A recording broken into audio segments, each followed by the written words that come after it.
Salut, c'est Ben de Retour d'Expérience. Et aujourd'hui, on va voir que le son fera la différence. C'est parti.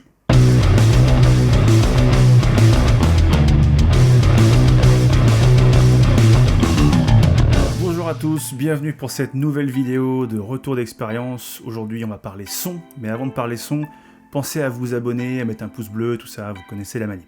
Alors on a beau être une chaîne qui parle plutôt de vidéo, aujourd'hui on va parler de son. Parce que finalement c'est presque plus important que l'image en elle-même. D'abord n'oubliez pas une chose, ce qu'on fait c'est de l'audio visuel.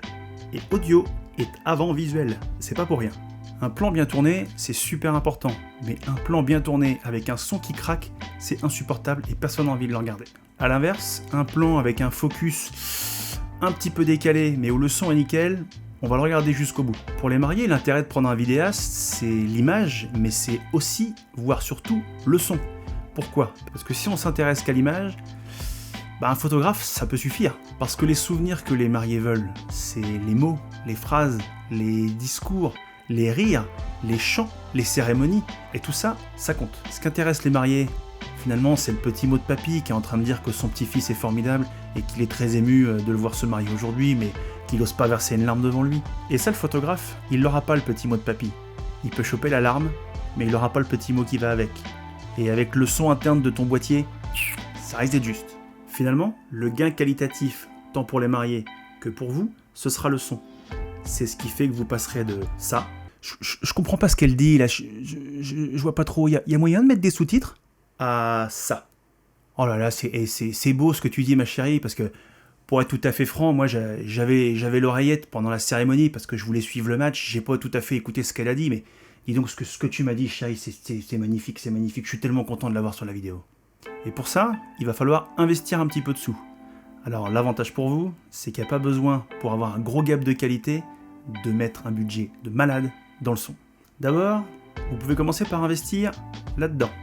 Un micro canon qu'on fixe sur le boîtier, là en l'occurrence c'est un Rode VideoMic Pro, qui coûte à peu près 150 €. Il y a le Pro Plus aussi qui existe, qui coûte dans les 200-220 € peut-être. Il est un petit peu meilleur dans la mesure où dès que vous éteignez votre boîtier, lui aussi s'éteint, alors que celui-là, si vous oubliez de l'allumer quand vous démarrez l'enregistrement, vous êtes marron. Et n'hésitez pas à investir dans un Dead Cat. Le Dead Cat, c'est le petit truc poilu qu'on met sur le micro pour éviter que quand il y a du vent, ça fasse... Oui, c'est pas très esthétique, mais c'est vachement pratique. Pour une caméra B, ou en micro de secours qui consomme aucune batterie, ce petit machin-là. Ça, c'est un Rode Vidéo Micro. Alors chez Rode, ils ont un problème avec les noms au niveau marketing, ils ont décidé qu'ils appelleraient tous leurs micros avec quasiment le même nom à une lettre près. Pareil, c'est fourni avec un Dead Cat, vous en aurez pour grosso modo 50 balles sur Amazon. Troisième élément, le micro-cravate. Là c'est un Rode SmartLav Plus, je suis pas du tout sponsorisé par Rode, mais c'est vrai qu'on peut leur reconnaître qu'ils font des produits plutôt de qualité à un prix relativement accessible. Le micro, vous en avez pour 40 €. Pensez à acheter le petit adaptateur qui va avec, parce que si vous ne l'achetez pas, vous ne pourrez pas prendre le son à part avec votre smartphone. Donc l'adaptateur 10 €, le micro-cravate 40 €, ça vous fait un micro-cravate complet pour 50 €. Dernier élément, mais qui est sûrement le plus important, un enregistreur numérique externe. Ça, c'est un Zoom H1N. Vous pouvez y mettre une carte SD, moi c'est ce que j'ai fait, une micro SD de 32 Go qui me permet d'enregistrer 208 heures de contenu audio. Alors il a ses propres micros qui sont somme toute pas mal, et vous pouvez brancher un autre micro, par exemple le micro-cravate dessus. C'est une paire qui fonctionne très très bien, d'ailleurs je pense que je ferai une vidéo là-dessus. Et pour ceux qui se demandent pourquoi est-ce que j'ai mis du scotch là, c'est pas parce que je l'ai cassé, c'est parce qu'il y a aussi une prise casque dessus, et qu'il m'est déjà arrivé de brancher le micro sur la prise casque, et donc de perdre l'intégralité du son que je voulais enregistrer. C'est ballot. Et le petit Zoom H1N, vous pouvez le trouver autour de 90 €. Donc l'investissement est pas énorme, et c'est indestructible. Dernière chose, des câbles. Ça coûte rien. Ça doit coûter 3-4 € sur Amazon. Une prise jack RCA ou jack ou ce que vous voulez. Vous branchez le câble à votre zoom d'un côté et à une table de mixage de l'autre. Si le lieu de la cérémonie religieuse est amplifié, vous pouvez brancher directement dessus et vous avez tout le son du micro de la cérémonie dessus. Vous vous arrangez avec le DJ, vous branchez sur la platine, vous avez tous les discours qui passent par le micro. Je vous promets que ça fait une différence énorme de qualité. Maintenant, c'est bien d'avoir du matos, mais il faut savoir l'utiliser. Donc, comment on le positionne ? D'abord, n'hésitez pas à multiplier les sources, par sécurité et par gain de qualité.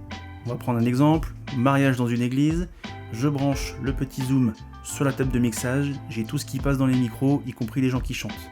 Ma caméra à moi avec le Rode VideoMic Pro et la caméra B avec le Rode VideoMic Pro. Du coup, j'ai 3 sources audio différentes, je gagne en sécurité, si jamais j'en ai une qui déconne, j'ai au moins les 2 autres pour me rattraper. Pour la synchronisation au montage, pour synchroniser les caméras et les images, c'est top. Et puis chaque micro captera pas la même chose, entre celui qui prendra le son du micro quand le prêtre parle ou les mariés, celui qui prendra plutôt le son d'ambiance avec les gens qui applaudissent ou qui chantent. Ça vous permet, si vous prenez un petit peu le temps de mixer, de faire une ambiance sonore top. Autre configuration, si vous voulez prendre des petits mots pour les mariés, ou tout simplement si vous avez envie d'avoir tout ce que va dire le marié, vous prenez votre petit zoom H1, vous y branchez le micro-cravate, dans la poche intérieure du marié, vous mettez le micro sur le costume, toute la journée ça enregistre, pour peu que vous ayez pris des bonnes piles, et vous aurez l'intégralité de ce que dit le marié à la mariée. Plutôt privilégier la cérémonie, parce qu'il y a pas mal de choses qui vont se dire qui ne nous regardent pas. On va finir avec 2 exemples concrets qui vont vous permettre de voir la différence de qualité que ça rend au final. D'abord un mariage avec un son de qualité pourri. Pour le coup, c'est moi qui avais mal branché mon câble, du coup l'enregistrement n'avait pas marché et j'ai réussi à récupérer ce que j'ai pu. Je reçois Charles comme époux et je promets de rester fidèle dans le bonheur et dans les épreuves, dans la santé et dans la maladie, pour t'aimer tous les jours de ma vie. Pour le deuxième exemple, j'ai pu brancher mon zoom directement sur la table de mixage et du coup, j'ai les mariés qui parlent avec une qualité nickel. Que le Seigneur le confirme et qu'il vous donne sa bénédiction. Ce que Dieu a uni, que l'homme ne le sépare pas. Alors voilà, c'est terminé pour aujourd'hui. Je ferai une vidéo prochainement sur le combo micro-cravate et zoom H1N que j'utilise quand même hyper régulièrement. N'hésitez pas à checker la page et à regarder les autres vidéos. Un pouce bleu, on s'abonne, vous connaissez le truc. Je vous dis à la prochaine, portez-vous bien. Salut!